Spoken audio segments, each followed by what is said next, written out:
Ako po si Leo Barameda. 18 years na po ako as OFW dito sa Dubai. I grew up in a poor family in Bicol. Lumaki po ako sa maliit na bahay. Yung parents ko po, they needed to work hard for them to provide for us to have something to eat. Pero kahit mahirap po tayo, I had big dreams. In fact, nag-graduate po ako ng college sa isang university not because of money, but because of scholarships. So looking back, I was a teacher in the Philippines. I taught for 2 years. Pero na-realize ko that teaching cannot make my life sustainable. The salary grade cannot make my family live a comfortable life. Kaya in 2008, I decided to go to Dubai. Lakas ng loob lang talaga po at inutang pa namin yung pagpunta ko dito.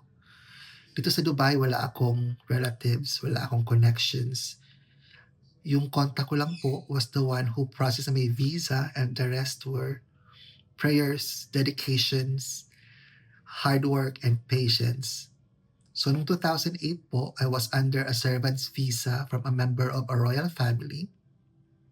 Naging photographer po tayo, naging dog groomer, naging call center, naging shop attendant, naging agent po ng beauty products. Naglalako po ako sa different salons in the UAE. Bawal mapagod. I cannot even apply yung pinag-aralan ko ng college, which was biology. Pero you have to do what you have to do. After a few years, mas nakakapagod siya kasi yung salary ko negative pa. I needed to send money home kasi nag-retire na yung parents ko.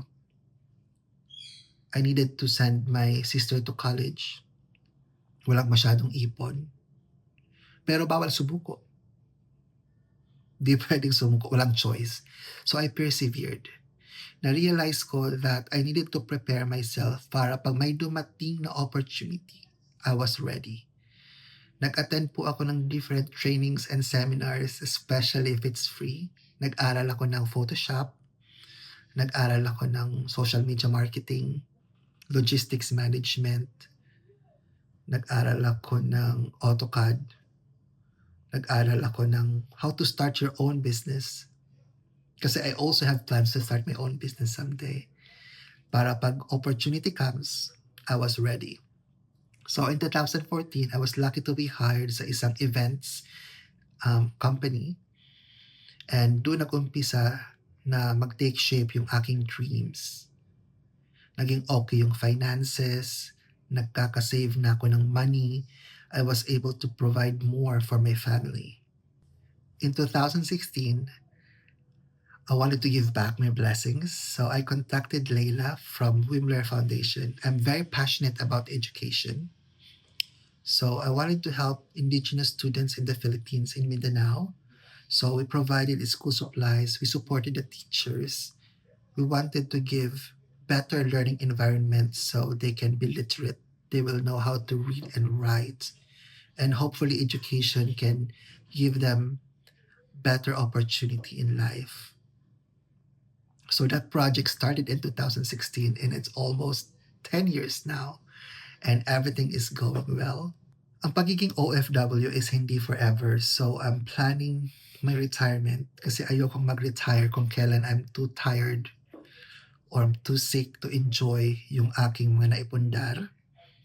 Kaya po habang okay pa, I invested in a small farm in Bicol. It's called the Isarog Farmhouse, where we provide sustainable livelihood sa community around us. We supported small farmers. We promote organic farming. Nagpapa-Airbnb din po ako for the guest na gusto maka-experience ng how it is to live in a farm. So, para pa nag-decide po ako to go home, at least I have some passive income to support me. Malapit na din po matapos yung aking life insurance kasi mahirap magkasakit sa Philippines. It's expensive and some procedures is hindi accessible sa Bicol. Yung advice ko lang sa aking fellow OFW is you're doing a great job providing for your family, which is good. But don't forget yourself. Love yourself. Invest in yourself. Try to prioritize things and don't forget to give back when needed.